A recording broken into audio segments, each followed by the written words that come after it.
Hoje nós vamos falar de investigação de acidentes. Então, vamos trabalhar um pouquinho nos conceitos. Incidente é qualquer evento relacionado ao trabalho no qual uma lesão ou doença ou fatalidade ocorreu ou poderia ter ocorrido. Ele é subdividido em 3 categorias: o quase acidente, que é quando não tem lesão ao trabalhador, ou então quando tem uma lesão não incapacitante.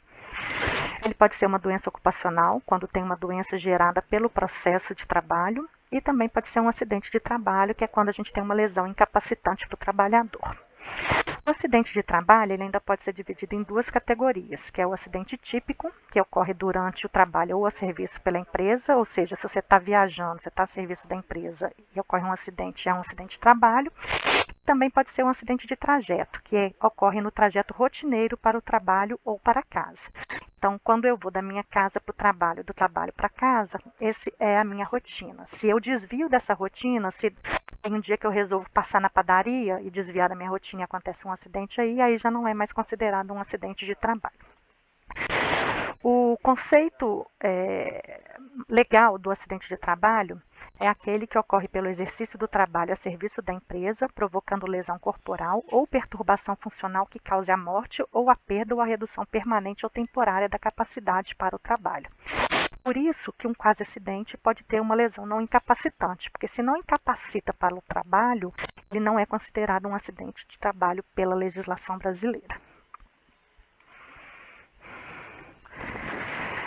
Ainda, em termos de acidente, né, a gente tem o quase acidente, que a gente já falou, que o empregado não se ausenta do trabalho porque não tem a incapacidade de se ausentar, né? Pode ser um acidente sem perda de tempo, que é o que a gente chama de primeiro socorro, onde o empregado retorna ao trabalho no dia seguinte.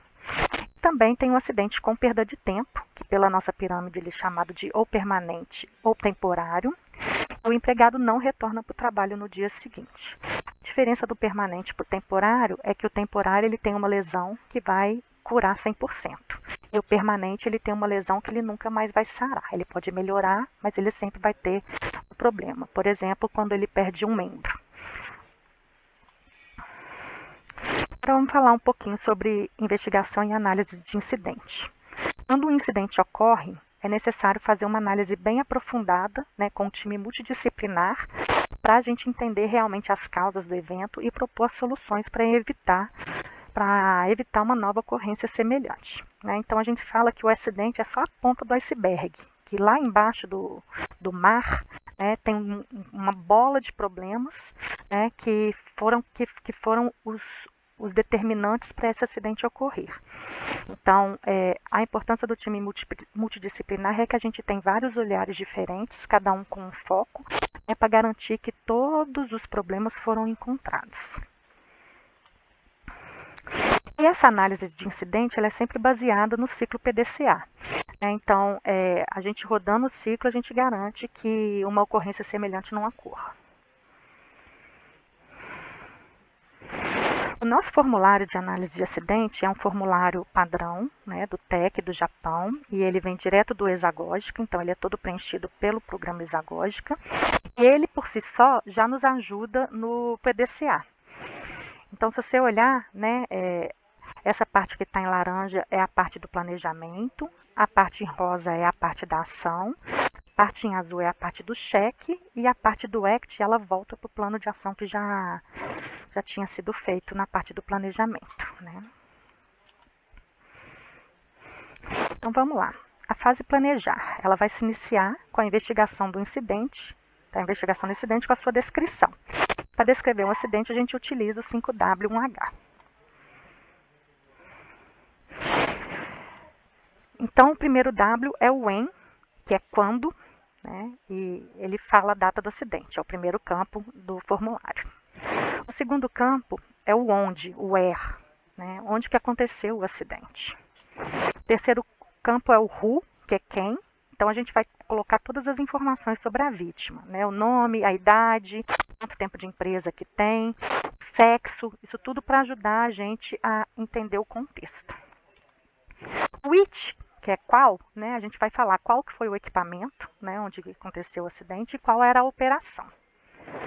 O what é o que aconteceu, né? Foi um acidente, foi uma lesão, foi uma doença, qual foi a parte do corpo que se machucou, o número de dias para sarar, quantos dias fora do trabalho, né? E também a classe do acidente.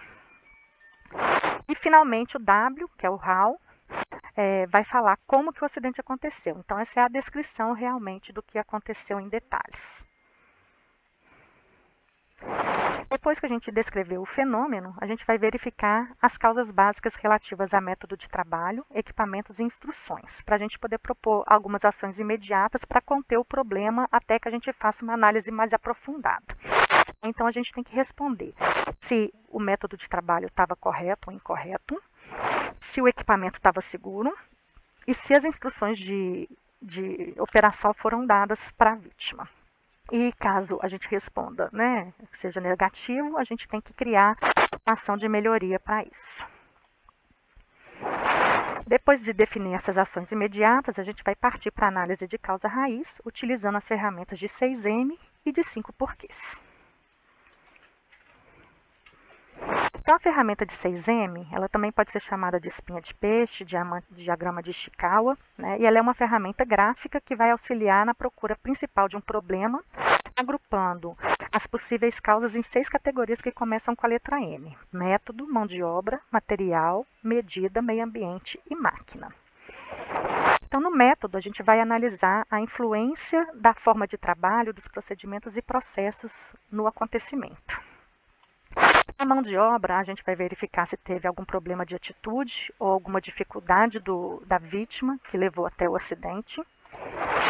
Com material, a gente vai ver as influências de materiais e matérias-primas. Na parte de medida, a gente vai ver as causas envolvendo as métricas para medir, monitorar e controlar o trabalho. No meio ambiente, a gente vai ver o ambiente interno e externo que favoreceram a ocorrência, por exemplo, chuva, sol. E na máquina, a gente vai ver causas originadas de falhas nos maquinários e nos equipamentos. Então, isso aí a gente vai usar para nos ajudar a organizar um brainstorming, né, uma chuva de ideias, onde vão ser levantadas todas as possíveis causas para cada uma dessas 6 categorias. Depois disso, né, a gente vai tentar chegar na causa raiz utilizando a ferramenta dos 5 porquês, que consiste em perguntar 5 vezes o porquê de um problema para descobrir a real causa. Na prática, pode ser que a gente não precise de 5 porquês para chegar na causa final, ou que sejam necessários mais de 5 porquês. Mas na média, 5 porquês é o ideal. E aí a gente faz a análise de causa raiz no nosso formulário, né? Aí nós vamos ter os 6 M's na primeira coluna. A gente vai descrever os problemas que a gente encontrou, ou seja, aquelas causas primárias que a gente encontrou lá no Ishikawa, e depois vai fazer os 5 porquês para cada uma dessas causas, tentando chegar até a causa raiz. E aí a gente entra na fase do fazer, né? Que vai ser planejamento de ações para mitigar os problemas e evitar que eles ocorram novamente. Então, a gente vai, né, para cada um dos 6M, colocar o que é o ideal, né, qual que é o estado atual, ou seja, qual que era o problema, a causa, qual que vai ser a ação responsável e a data de vencimento de cada ação. As ações vão ser implementadas e após 90 dias a gente vai passar para a fase do cheque, de verificação, né, onde a gente vai verificar se as ações aplicadas são suficientes para eliminar o problema. Essa verificação é realizada pela área de segurança do trabalho, né, que normalmente procura as pessoas que executaram as ações para ver as ações executadas. Também analisam se ocorreu algum problema semelhante durante esse tempo. Se necessário, novas ações devem ser propostas no plano de ação, e aí eles assinam o item 16 do nosso formulário. E depois a fase 4, que é a fase do ACT, que é o agir, né? A gente vai fazer a padronização das ações, a expansão para as áreas similares e a atualização do levantamento de perigos e riscos, né? Então, é aqui que a gente vai garantir que não vai acontecer nem na área e nem nas outras áreas. Depois que a gente confirmar que as ações foram eficazes, a gente faz a implementação em outras áreas.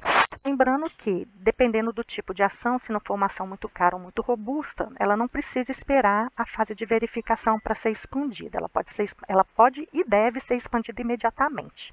Mas quando é uma ação mais robusta, que tem mudanças expressivas em processos, é melhor a gente garantir que o negócio vai funcionar antes de passar para outras áreas. Finalizando, todos os formulários eles têm que ser assinados pelo time multidisciplinar que participou da investigação, sendo obrigatória a participação do gestor de RH, do plant manager, do gestor da manutenção, do médico do trabalho, do engenheiro de segurança do trabalho, e também das pessoas envolvidas no evento, a vítima, a liderança da área e também um representante da CIPA. Assim a gente fecha a nossa investigação. Ela é toda lançada no Exagógica e também a gente tem a cópia assinada, guardada na pasta da Segurança do Trabalho.